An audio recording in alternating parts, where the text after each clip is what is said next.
We are fine to go. So I'm going to go on. I'm starting off with Elon Musk today. I actually talked about him earlier today. There's been a few Elon Musk related things. There's probably going to be quite a few more in the future. He So with the role of social media, still, I mean, the summer riots are sort of like in the rearview mirror now, but the impact of social media. Remember, the clear majority of the British public put a lot of the blame for stoking the feeling, shall we say, on social media, and specifically disinformation on social media, which I don't think is necessarily the right focus. That specific disinformation, because it's a bit like, so where it's easy to poke at people who were spreading lies is the fact that the person who committed the murders in Southport was not in actual fact an asylum seeker or even foreign. But then you think to yourself, but would it have justified the riots if they were? No, it wouldn't. So I don't know. But anyway, MPs are investigating the role of social media in terms of the riots, not in terms of like apportioning blame, but specifically about what can be done to deal with disinformation. So as part of this, MPs are, of course, as they always do, inviting experts along to give their views. However, Elon Musk has taken this the wrong way. So Elon Musk is one of the people that MPs have invited to come along and give evidence to. And he could have just told them to do one, like Mark Zuckerberg did some years ago. You may remember a few years ago, quite a few years ago now, actually, after the Cambridge Analytica scandal broke, and MPs wanted to interview Mark Zuckerberg over Facebook's role in the affair. And he said, no, mate, too busy. I'll send one of my underlings to go and see you. And it was a bit of an example of the folly of Brexit. We hadn't actually left the EU at the time, because the UK Parliament said to Mark Zuckerberg, come here, mate, we want to talk to you. And he said, no, mate. The EU Parliament said to Mark Zuckerberg, come here, mate, we want to talk to you. And he went, yes, right away, as soon as you like. And, you know, I'm not going to make a big thing of the fact that Zuckerberg also had to appear before a congressional committee because it's in his own country. Of course, he'd have to appear there. But, you know, a foreign body also oiked him along. The EU Parliament oiked him along for questions, and he turned up, but not to the British Parliament, because it's easy to ignore a national parliament, not so easy to ignore one that has the power to shut off your business interests across the whole continent. But anyway, Elon Musk could have done the same thing. He could have said, look, you know, I don't think so. I haven't really got time. I'm going to be busy running Japanese mean dog departments. However, he decided to ramp it up a little bit. So he's now said, because this is a totally emotionally intelligent thing to do, a totally grown-up thing to do, he said, no, I'm going to summon MPs to the United States to explain the threats to American citizens. He hasn't actually said what he thinks those threats are, by the way. In this Guardian article, it did start to speculate a little bit. There was apparently some Musk supporters saying that the British police had told Elon Musk to take certain tweets down, otherwise they'd be charging him with criminal offences, which is like bollocks because the police don't do that. Sometimes governments or courts will ask a social media platform to take down or to do certain things with the platform to remove disinformation. The police don't. And the idea of the police ringing up Elon Musk in wherever the hell he is, California or wherever, and threatening him with criminal offences when he's not even in the country is a bit balmy, if you ask me. But maybe that's what they're talking about. But either way, you know, that's what he said. MPs have said, Mr. Musk, we would like to interview you about the role of social media in the riots. And he's gone, no, I'm going to summon you. Do you know what? If I was those MPs, I would go, all right then, that's not a problem. We'll come there and ask you the questions. I would be absolutely fine with that. Absolutely fine with it.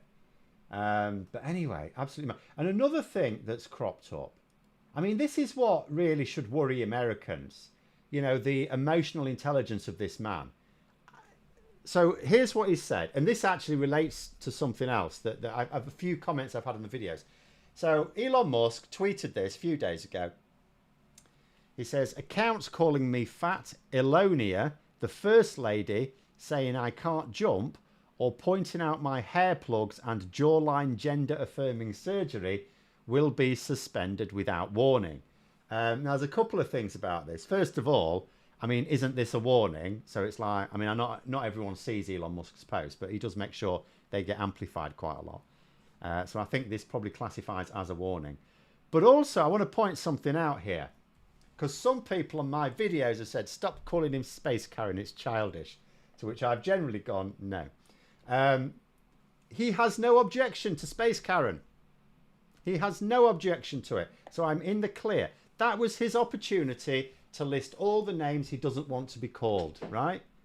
Space Karen isn't in there, so I'm fine. I'm gonna use that. I'm gonna say that to anyone else who complains in the future. I'm gonna say Elon Musk himself has indicated that he is not concerned. But anyway, Ned Gibbons there saying, we worked at a school. We did have a duty head who couldn't understand that we couldn't police Twitter. Right. But I mean, there has to be some regulation, of course. And it always goes through the same process, doesn't it? It's the same with anything. If there's an industry where they're clearly not operating in the interests of society, you first of all say, well, we would like you to get your acts together. And the process is always, you persuade the industry to self-regulate in the first instance, because legislation can be awkward, time-consuming, and controversial. So ideally what you say to them is, look, sort yourselves out. Otherwise, we'll have to come up with some legislation. So obviously, some social media platforms have and others have not. Twitter obviously has not. So now the Labour government are already looking at the Online Safety Act, which hasn't even come into force properly yet. That's still a year or two away from coming into force. And they're already looking at it and going, yeah, it's not enough, this. So there's going to be another review looking specifically at social media companies and disinformation. Obviously, Musk is going to fight tooth and nail on that.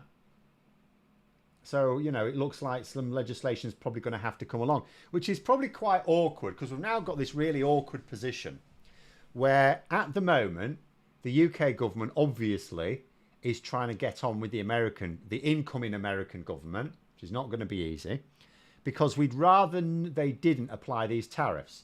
At the same time, when did I say self-regulation sounds a bit Tory-ish to me? Well, no, the thing is, legislation takes a long time, and you're not guaranteed to get it right, and it can cause a lot of aggro.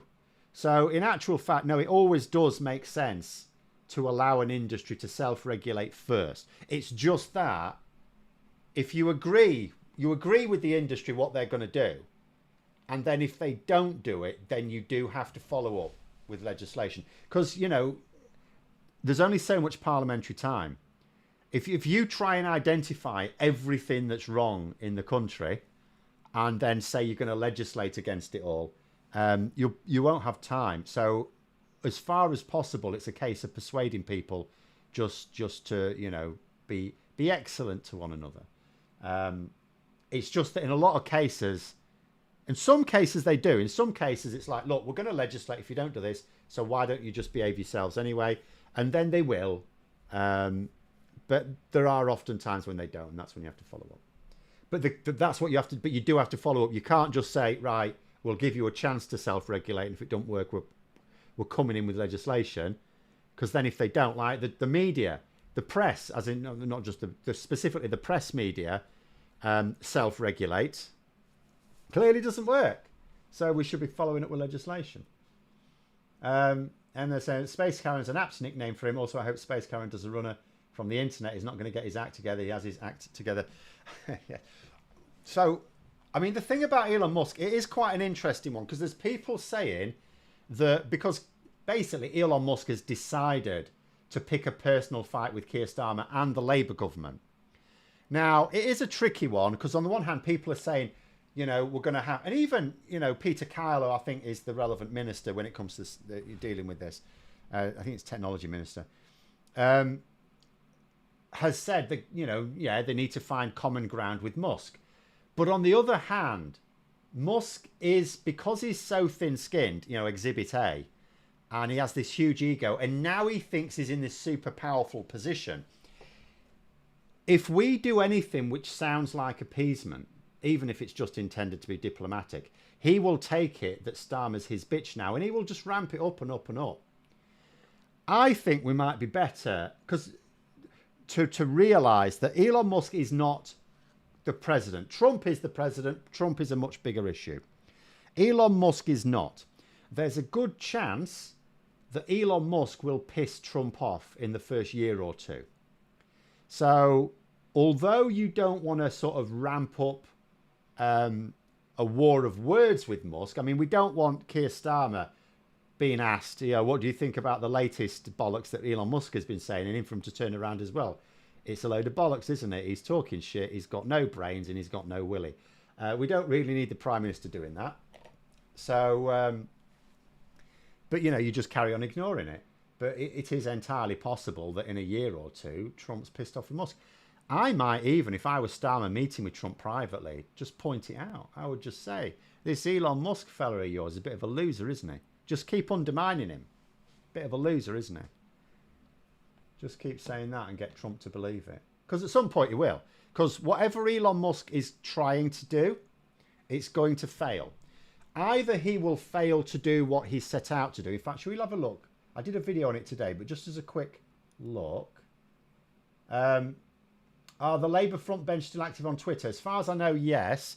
I know there are certainly some ministers who've said they're staying on Twitter. I don't think there's a Labour. I don't think there's an official Labour position on it. By the way, I think it's up to individuals whether or not which. You know, I think they're advised to be active on social media, but I don't think there's any hard and fast rules about which ones. There was a time a few years ago where Labour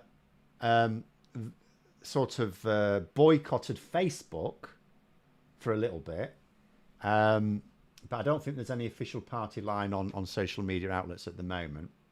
But let me try and find that thing I might not have it anymore.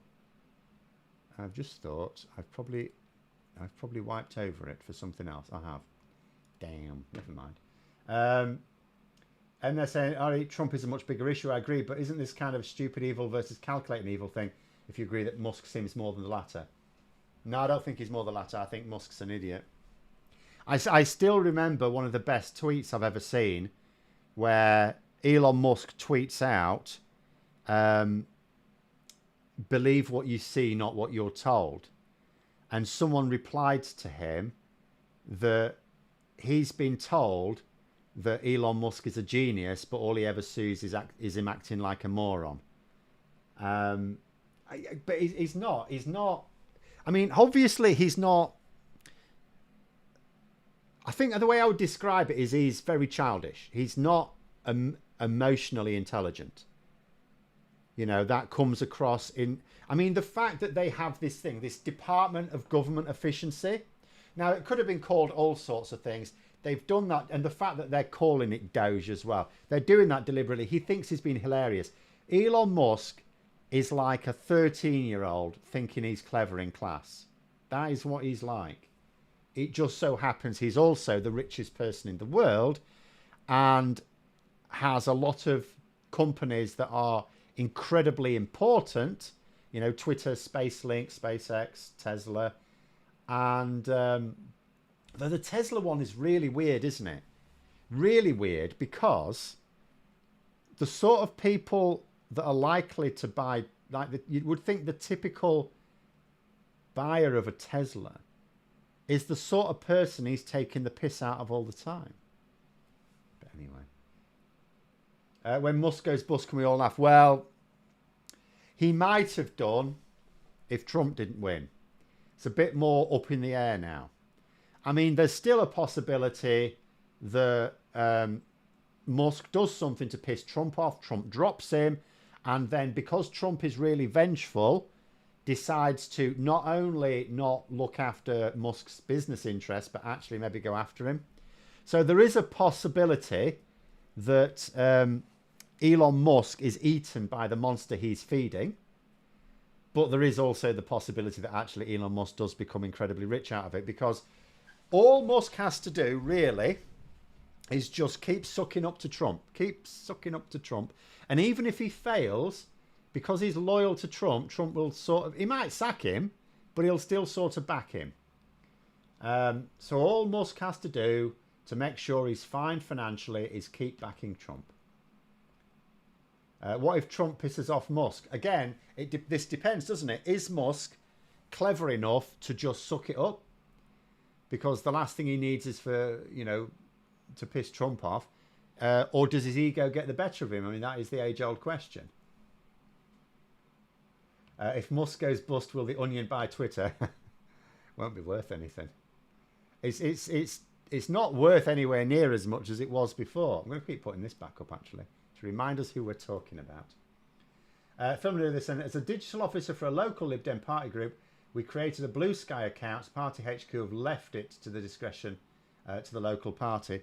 Oh yeah, I mean, for local party groups, I don't think there's any orders from on high about social media use other than don't be a knobhead on it.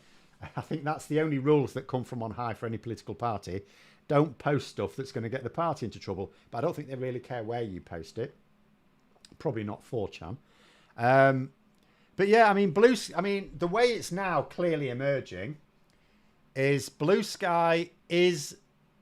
I don't know whether it would overtake Twitter in time. I can see it could.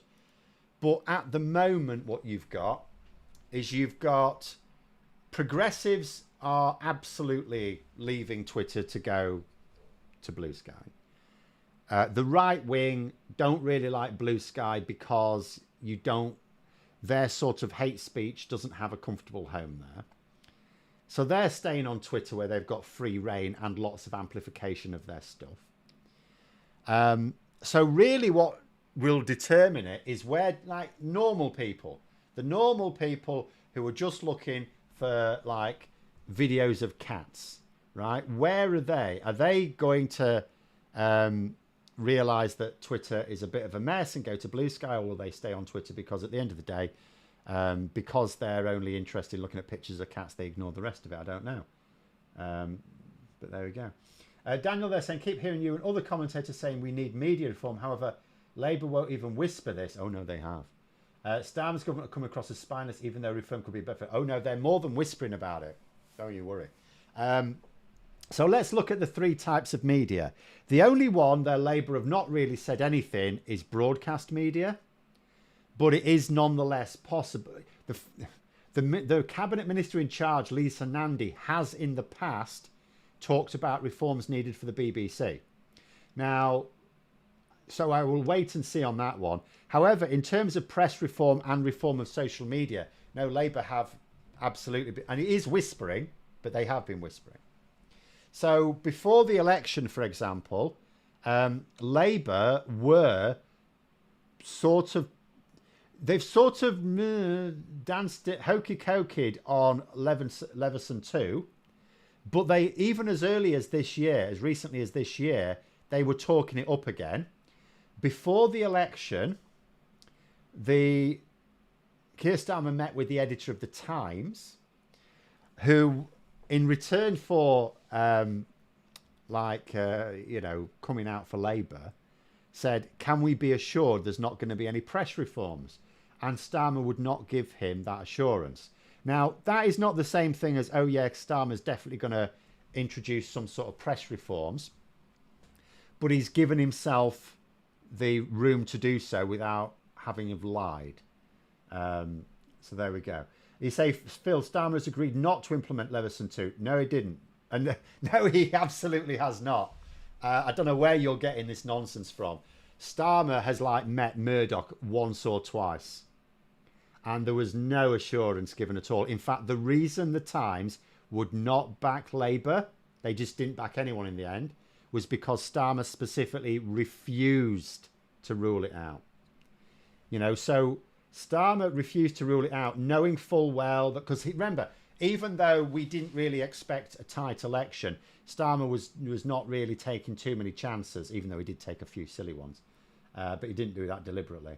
So he wasn't taking any chances. He did not turn down, sort of a promotion of Labour in the Times lightly. So no, that's what you're saying to. I don't know where you've got it from. It is 100% not true. But at the same time, we don't see. It's one of these things. If he's obviously not planning on it now because you'd need parliamentary time. He hasn't got parliamentary time right now. He's got a lot of stuff to get through from the manifesto. Let's take this down because we've moved on from Musk, I think, for a moment. There it is. And also, until you're ready to go, you don't want to spook the horses, because we know how the media are. If you give them several years to turn public opinion, they'll turn public opinion. So the way I could imagine seeing it, you say, so why hasn't he prioritised Leveson 2? Because it's not a priority. It's not a priority. The priorities are making sure that at the next election, that people feel their standard of living has improved. So the priorities are planning reforms, energy reforms. The budget was a bit of a priority. Everything else in there. What else have we got in there? The EU, legislation to make sure we can align standards with the EU. So the privatization of rail companies, that was a priority. The legislation to stop water companies dumping sewage into the rivers. All of these are priorities. Now, later in the Parliament, there will hopefully come, because it doesn't matter, even when he starts the process of media reform, it's not going to change it overnight. It's not going to change it quickly. So the media are still going to be able to back the Tories in the next election. So Labour have, and the papers are going to tell people that their standard of living has not improved under Labour. So Labour need those people to be able to go, yeah, clearly. They need it to be so obvious that it has, that the papers will look ridiculous by suggesting otherwise. That is the priority. But we do need media reform. So I am hope, and it is only hope. Just because Starmer's given himself the elbow room to do it doesn't mean to say he will do it. But if he does, you wouldn't announce anything until he's ready to go, because that would be silly. Why give people advance notice? Can that be the reason why papers are turning to every sneeze and fart of the Labour government? I think they would do that anyway. I think the reason... See, it's a bit like, when Jeremy Corbyn was Labour leader and Corbyn's supporters go, oh, the media is so mean to him, so mean to him. I said, yes, because he's Labour leader. And they said, oh, but this is much worse than it was for Tony Blair. And I said, no, Tony Blair was just better at defending against it.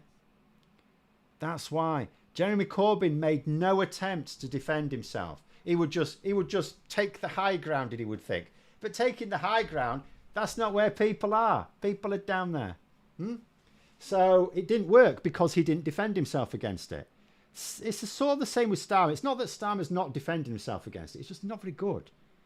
So the thing like the gifts and donations, utterly ridiculous. Some of their policies, like, Downing Street should have said, no, that's mad. Don't do it like that. The winter fuel payments, the bus fares thing, although that's not as big a deal. The farming protest thing. I mean, the way they've done it is has invited attacks. So, even if it seems that Labour now are getting attacked worse than Labour did under Blair, I don't think it's true. It's really just because, first of all, social media tends to amplify a lot of these things, but also they're just not very good at defending themselves.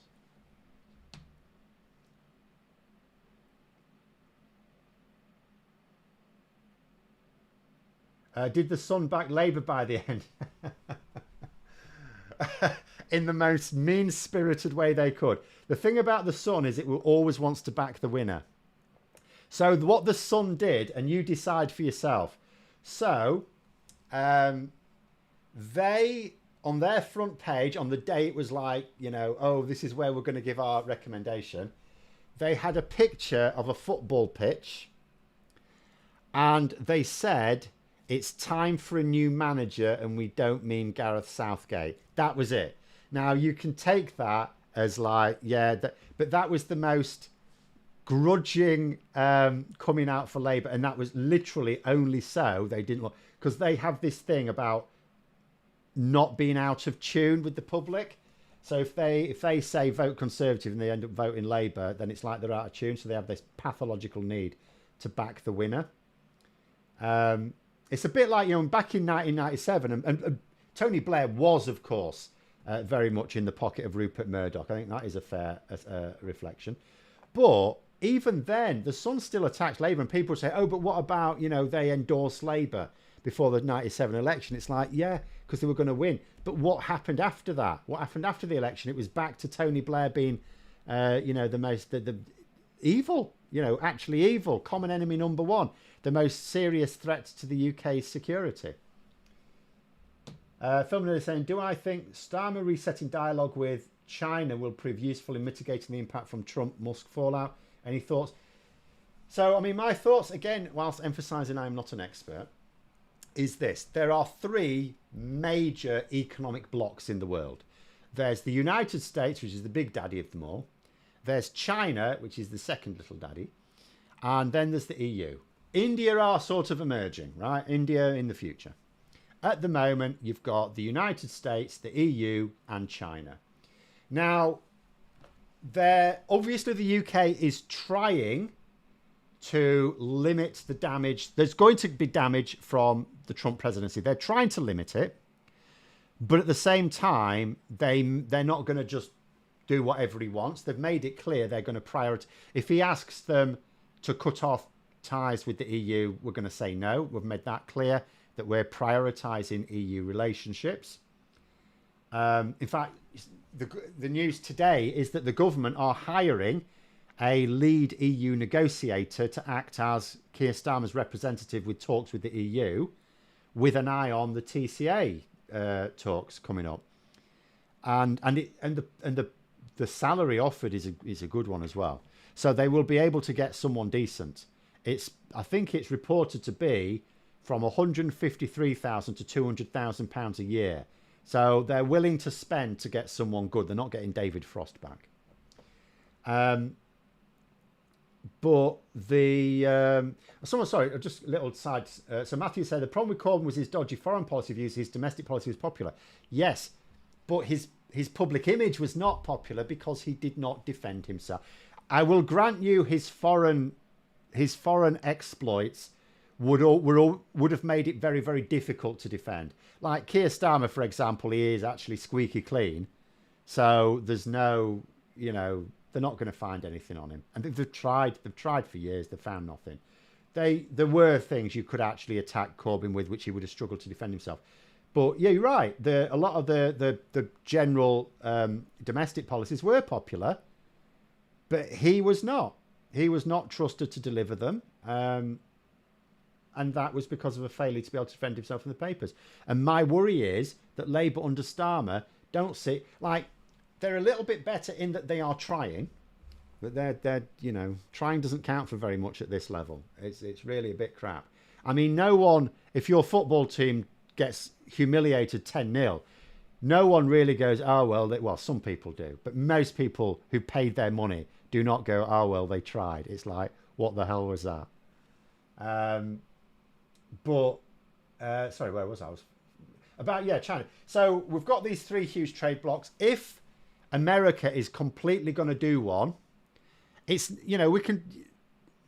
not just a case of, well, we prioritize the EU over the United States. That's a given. You've also got to consider China. China's a huge economy. It's a very protected economy, much more protected than the EU. But nonetheless, it's like you can't really afford to be hawkish against two of the world's three major trading blocks, can you? You can afford to be a bit hawkish with China as long as America's on side, but you can't really afford if they're not. But anyway, so at the moment, it's the right thing to do to try and get a bit close to China. It's the right thing to do to try and come to some accord with Trump. But the priority will always be the EU, where we are. I mean, I keep saying it's like on every level. It's not just because I'm pro-EU. We have way more trade with the EU than we do America, like way more. People can say, oh, America's our major trading partner. Only when you break it down to countries, but it's not about countries. You don't trade with countries, you trade with blocks. So America is a block of its own, sure, okay. But we trade much more with the EU as a block. Well, the EEA, actually, beyond it's larger than the EU, the EEA, Europe. Security grounds, we know that our top security issues are in Eastern Europe. That is where our key security concerns are. They're not in the Pacific. We have, obviously, we like to have a finger in all pies. Basically, if we were to knuckle it down to this, what are our top defence priorities? First of all, securing peace in Europe, our own continent. Second, protecting shipping lanes. Anything else is only in the interests of, trade is much better when the world is not at war. So yes, we don't want China to invade Taiwan. We don't want North Korea and South Korea to go back to, I mean, sort of still at war, but actually go back to fighting. We don't want Japan and China having a war or anything like that, because that hits trade. But in terms of our absolute priorities, our defence priorities, they are Europe and shipping lanes. Whereas for America, they're much more interested in the Pacific. So our security needs are much more aligned with Europe as well. And then there's climate action. We're much more in tune with Europe on climate action than the United States. Like now that Biden's going, it was different when Biden was there. It was sort of like, you all work together. But now that Trump's coming in, so there is absolutely no reason to prioritize the United States. It makes no sense. No sense at all. It's just that it's reckless to go, oh, well, Trump's a madman. We'll never get anything from him. Just abandon him, stick two fingers up at him, because that would be silly. We have to try and hope he ignores us at least a little bit. I still, I'm not seeing anyone being confident we will escape the tariffs, but we have to try. My ideal Labour leader manifesto would be someone like Bernie Sanders with the 2017 manifesto, populist but competent with no dodgy background. I mean, it always comes down to this. You need someone. Your ideal. We don't even think of a person. Your ideal, if you were to genetically create the ideal leader, so it would be someone who's very charismatic, stunningly good at thinking on their feet in debates, pretty good at ridiculing opponents, someone who's intelligent enough to understand how different policies work together, and has got the wisdom to get the best advisors, because no one person can be wise in all things. So you need, that is often, I think, the trick. I think sometimes the difference between a good and a bad minister, senior politician, is their ability to hire the right advisors. Take Boris Johnson, for example. So in the mayoral election that he won first time against Ken Livingstone. So Boris Johnson was losing that contest, right? Absolutely losing it. He didn't expect to win it anyway. It was just David Cameron had suggested he do it for a bit of experience, to learn a few things to improve his prospects for later on. I actually think David Cameron was just trying to get rid of him. But then he brought in, what's his face? Completely forgotten now. It's too hot. I'm forgetting names. That's that Australian dickhead. The one who just lost them the election.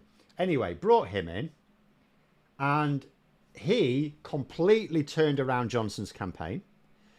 And then it was Ken Livingstone's teams, who it was them who then failed to recognise that Boris Johnson had fundamentally changed his campaign, and they failed to adapt, and then Boris Johnson won. And that just shows you, because it was the same Boris Johnson. He was the same, and it was the same Ken Livingstone. Lebedev, that's it, Isaac Lebedev, thank you very much. It wasn't Lebedev, no. Lebedev is the Lord of Siberia. No, Isaac Levido, thank you. And so, yeah, it was the same politicians. It was Boris Johnson and Ken Livingstone. Ken Livingstone was going to win that contest. Boris Johnson hired different strategist, turned it around. And I think that just shows you at times with politicians that sometimes it is just that ability to hire the right people can turn an ordinary politician into a great one. And I don't think Starmer has hired the right people. If I'm going to be completely honest, I do not think. I think there's a sort of Peter principle. So his new chief of staff, great organizer, absolutely superb organizer, knows how to organize a campaign, absolutely. I don't think he's got the political chops to be able to manage the Downing Street operation.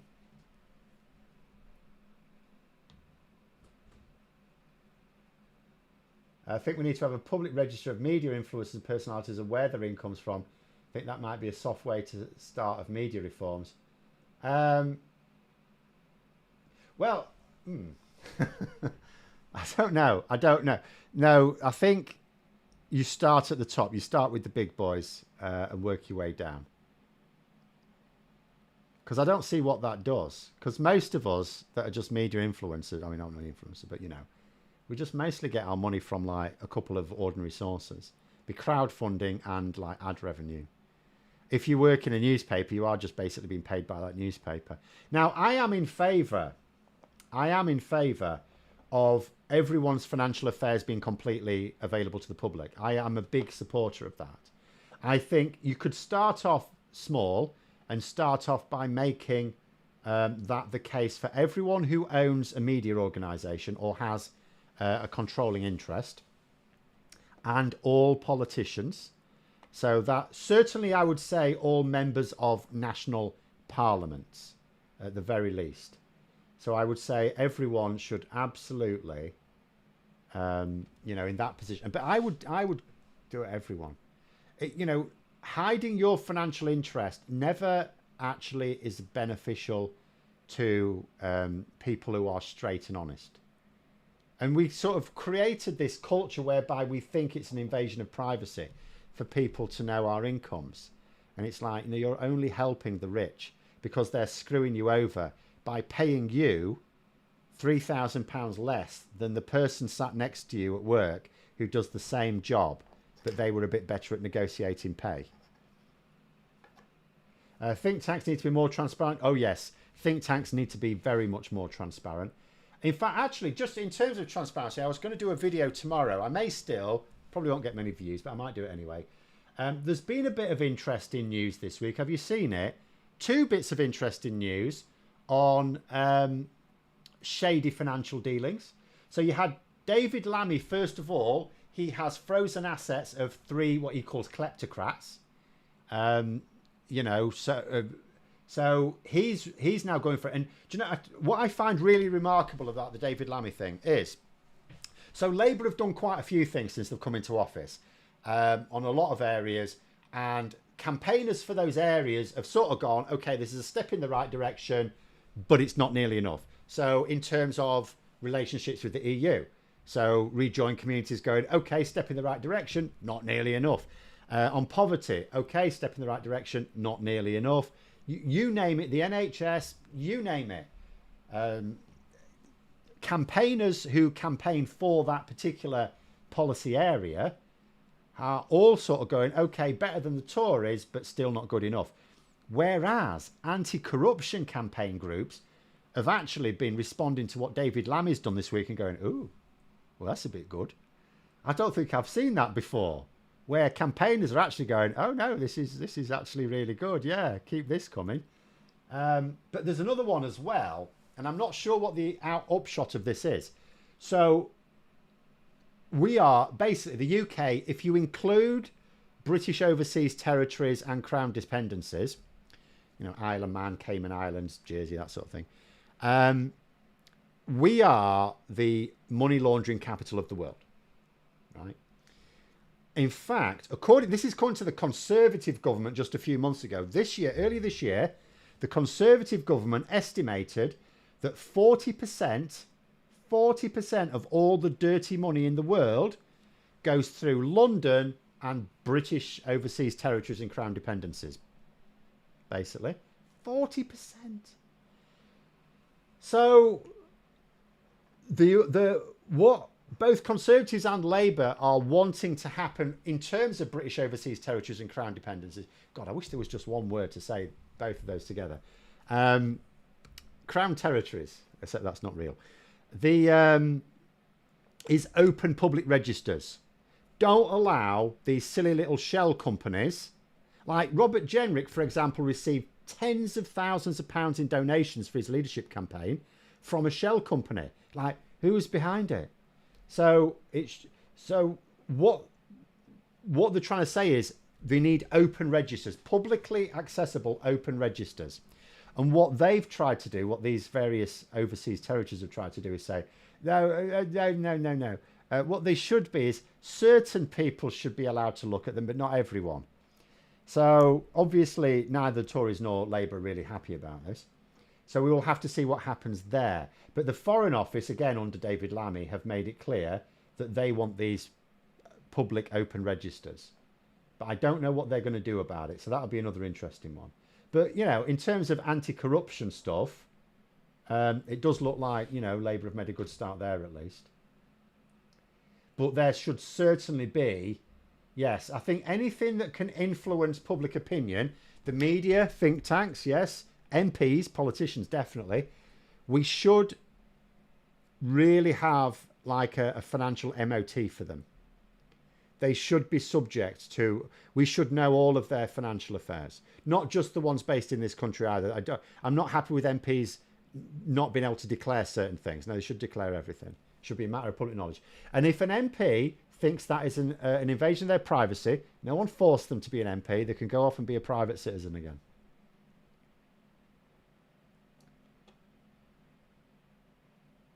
Reform support still growing. Polling shows them gaining up to 20 seats in the next election. Find this trend worrying? It is worrying, yeah. At the same time, unless something radically changes, I'm not happy about it, but at the same time, they're going to take more votes off the Tories than Labour or certainly the Lib Dems. Another thing to think about, and that's actually a double-edged sword, because on the one hand, it means that Reform UK doing well does mean the Tories are likely to struggle a lot. But on the other hand, I also worry that it means that Labour themselves don't spend as much effort as they should countering Reform UK, because arguably Labour see them as strategically useful. In fact, Nigel Farage is not just a useful idiot for Putin, he might be for Starmer as well. But in terms of more hopeful news, what I would think about is this. So I don't know exactly how things are going to pan out with Trump. But let's say it's a real proper disaster. You know, imagine if we'd have had a no-deal Brexit. If we'd have had a no-deal Brexit in the middle of 2019, it would have been absolute disaster. There'd have been no COVID to cover it up. It would have been calamitous. We may get something like that with Trump.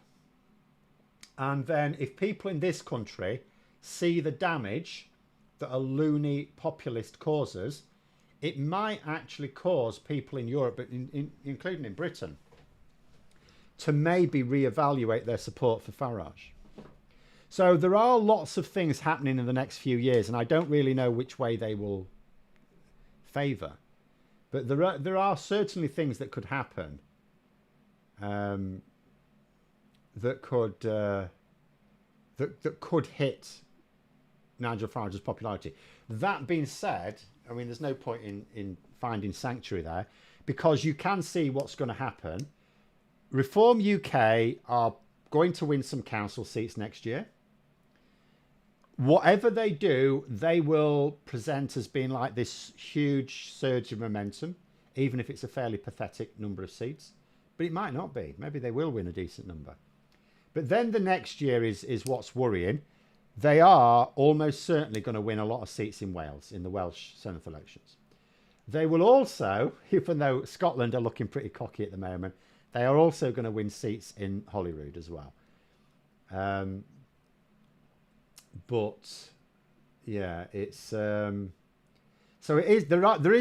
There is a worrying trajectory of momentum building up for Reform UK.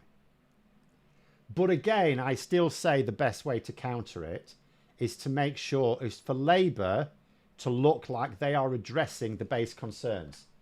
Because Labour, in terms of the problems that Reform UK identify, that they think they will solve, Labour identify the same problems. They just have different solutions. So if Labour's solutions look like they're working, Reform UK lose support. Now, I don't think over the course of this Parliament, Labour will be seen to be dealing with asylum. But as long as they can be seen to be dealing with housing issues, the NHS and the money in people's pockets, that will go some way to certainly stopping Reform UK taking votes off Labour. I mean, if they carry on taking off the Conservatives, that is, you know, all to the good for Labour. But in terms of stopping them taking them off Labour at least, that should help. But yes, it is entirely possible that Reform UK could win more seats in the next election. I wouldn't think 20 at the moment is likely. That is based on polling at the moment, which has Labour about as popular as a dog who's just shit on your favourite rug.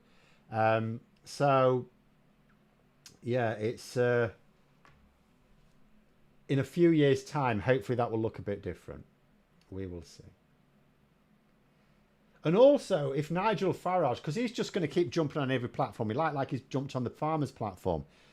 And all he can realistically do by doing that is help divert more Tory votes in those rural areas, ironically helping Labour retain some of those rural seats. That'll be the hilarity of it.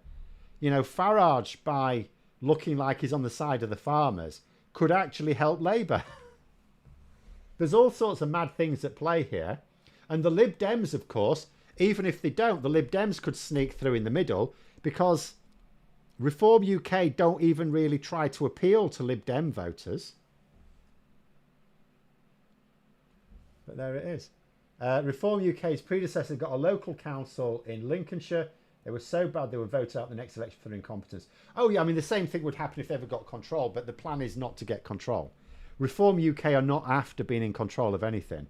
They are after... They're parasites. They're a Tory parasite. They are there to force the Tories to keep tilting to the right. Parcel there saying, I agree, I think Trump will collapse populist support in Europe. Ideas like supporters doing civil service work, like policy implementation. That is my hope, because we have seen it to a lesser extent with Brexit, didn't we? You know, there were various far-right groups in France, the Netherlands and Italy and so on that were all, oh yeah, we should leave the EU, we should leave the EU. It's this Marxist project. It's quite funny, the EU is simultaneously a Marxist and a neoliberal project, have you noticed? But as soon as actual Brexit happened, they all decided, leave the EU? No, why would we do that? Why would we do that? So yeah, Brexit basically got a load of Eurosceptics around Europe to think twice about it. So I am very much thinking that if Trump really messes up badly, as in if Congress allows him to mess up really badly, then I am of the hope at least that a silver lining will be that a lot of people in Europe, that the nutters won't, the hardened nutters, you won't turn them. You know, the proper Tommy Robinson supporters, you'll not turn them at all. But they also need some reasonable people to join their side. And it'll be those reasonable people, I'm hoping, look at what's going on in America and go, yeah, can we not have that here? Thank you very much. Or tariffs causing a trade war and depression. Yeah. See, that's what we would like to avoid. We would like to avoid never mind a depression. We would like to avoid a recession. We would like to avoid stagflation. That's another serious issue. Yeah, basically, we're not going to get stunning growth in terms of GDP. in the next parliament. We know that, but Labour don't need that. What they need is an absence of recession, because when I say people don't care about GDP, they only care about their own standard of living. But that word recession is just like really bad. It's kryptonite. So we would rather avoid that if we can. But there we go. Film Nerdy saying, I think voters all over are more impatient these days. Japan in 2009 literally moved a party, and the Japanese complained they were not doing enough despite having 50 years of the other party. It is also possible. You could argue, and it's speculation, it's hypothesis, but you could argue maybe the reason for that is because so many governments have allowed, even in countries where they regularly change the government, have allowed living standards to fall so much compared to 50 years ago.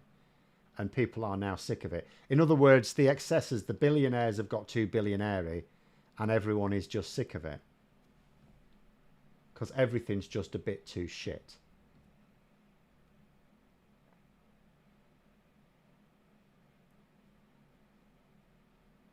How close do I think we are to World War III? Well, I can't possibly comment on that, but I still wouldn't necessarily expect it to happen. I don't, it's like we could get a huge war going on in the Middle East, but I don't think most people would join in. I mean, Russia, I don't know what's going to happen with Ukraine, but Russia has already shown that it's not very good. The only reason it still has any sort of legs in the game in Ukraine is because the rest of the West did not go in and kick them out. If he tries it with Finland, for example, and it's going to be quite a different outcome, isn't it? So yeah, so I'm not sure that, although we can't take it for granted, I'm not sure we're going to see a Europe-wide war, as in all countries in Europe joining in an actual war. So the conditions for a World War III are surely that European powers are actively engaged in a war somewhere. North America is actively engaged in it. It doesn't have to be the same war. I mean, the World War II was two different wars. Engaged in a war somewhere. That Japan and China and India are engaged in a war somewhere. At the very least, I would say that the major powers of the world, which would at the very least, I think, be the United States, Canada, probably Brazil, pretty much every country in Europe, Russia, China and Japan, I think at the very least, all of those countries would have to be at war at the same time with someone or other for it to be classed as a world war. So I don't really necessarily see it. John, they're saying, it seems we crossed another of Putin's red lines this week and the result was no mushroom clouds. Exactly. He's fired a missile capable of carrying a nuclear warhead, but he won't. It's absolute madness. Go in, kick him out, for goodness sake. Just get in there. Proxy wars instead. Well, we've been having those anyway, haven't we? We've been having proxy wars for decades. And yeah, proxy wars are I mean, that's the way it's done these days. We've been having them for absolutely decades, particularly in the Middle East. But everywhere else as well. Russia's been stoking them everywhere. They've been using proxy wars to drive refugees into Europe to destabilise Europe. It's worked a treat. You don't... I mean, that's the thing. A lot of countries who intend to create chaos in the world, they're not actually powerful enough to just go to war. So they use more insidious means as well. The fascist hard right has started to turn on Farage vocally, and the softer hard right after he tried to throw Robinson and his lot under the bus. Yeah. I mean, the thing is, like, what we're used to on the right wing, the difference between the right and the left and the left all have loads and loads of factions, but it's really hard to see the different factions on the right wing, I find. And part of it could just be because I'm not on the right wing, but I think a lot of it is to do with the fact that they all sort of understand that they're pragmatic. I always see people on the right as being much more pragmatic, and they understand that to get power they're going to have to work together. So they tend to form alliances and have their arguments behind closed doors. Whereas now we're starting to see signs that this is not really the case as much. Reform UK have actually shaken a lot of things up. They are very much a bridge between the Conservative Party, which is like the respectable face of heartless bastard capitalism, and the likes of these days, I suppose you would say, the Tommy Robinson's organisations and things like that, and Britain First and things like, but previously like the BNP and what have you. But it's it's not a stable bridge that allows them to sort of come together. It's more like a shake and shack. It's so he's actually causing problems. He's causing divisions within the sort of militant far right and the establishment far right. So again, this is a problem. On the one hand, I want Nigel Farage and all of his ideology firmly flushed down the toilet. But on the other hand, he's also a destabilising force amongst his own part of politics. And potentially, he could be a uniting force amongst progressives against him. Proxy wars, at least since the end of World War II, I think an example of the Korean War, yes. Do I think there's danger for USA Democrats when Trump gets back on a personal level? Maybe, yeah. I really, honestly, I put nothing past him. For me, it's not about what he wants to do. It's more about what he can do. In other words, what powers he actually has, and what powers he might have but requires Congress's permission. Will they give it for certain things? I mean, they've shown that they're not going to fawn all over him. They forced the withdrawal of Gates, for example, from the role of Attorney General. So they're not going to just let him do anything. So we'll have to see. But in all honesty, yes, I do worry about prominent Democrats. Let us hope those fears are not realised. Why can't us lefties be pragmatic? Well, it's often said that people on the left, I suppose the stakes are higher, maybe, on the left. Because the way I always see it is every time the Conservatives win a general election, I always say my first thought is people are now going to die and be plunged into poverty and have shitter lives as a direct result of this decision. And there are other people who see it in the same terms, but are, and I think that's what does it. So when people say, well, okay, we can work together, but you'll need to compromise on that. No compromise, because then these group of people will not have perfect lives or even good enough lives. And you can try and say to them until you're blue in the face, but there's not enough people agree with that, and you cannot win an election on that position, because in their mind it's absolutely essential to protect this group of vulnerable people. They will not work with others. Whereas on the right, they're only bothered about themselves. The right is very, very unashamedly the ideology of what's in it for me. So all people on the right need to do in order to work with others is be assured that they personally are going to get something out of it. So that's the way I look at it. It's purely hypothesis, it's my opinion, but that's the way I look at it. People on the left, wherever they are on the left, even if they're ranged against each other, want what they want, not for themselves, but for lots and lots of other people. Whereas those on the right are only interested in themselves. So all they care about is, am I going to be better off under this deal?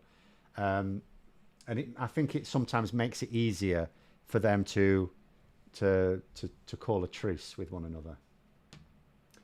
Do I think Labour would be more likely to push through PR if they felt like they were likely to lose the next election to a Reform/Tory coalition?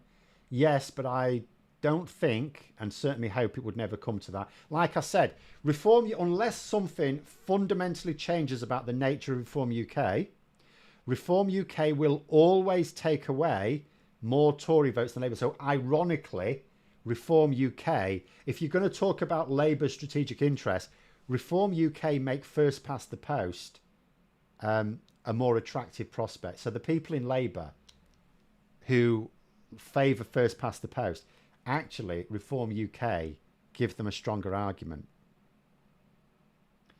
Because Labour can only get what they get.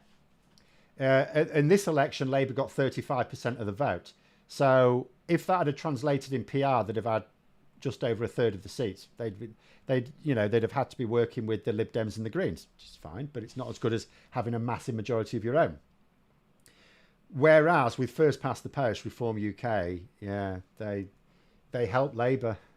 And again, unless something like really weird happens, whereby they start to take more votes off Labour than the Tories, until that happens, and I'm not sure how that does happen, Reform UK, unfortunately, are an electoral asset for Labour.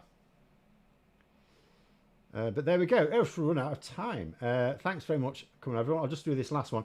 Be nice if we did a video on AOC asking her voters why a lot of them put Trump on top of the ticket along with her.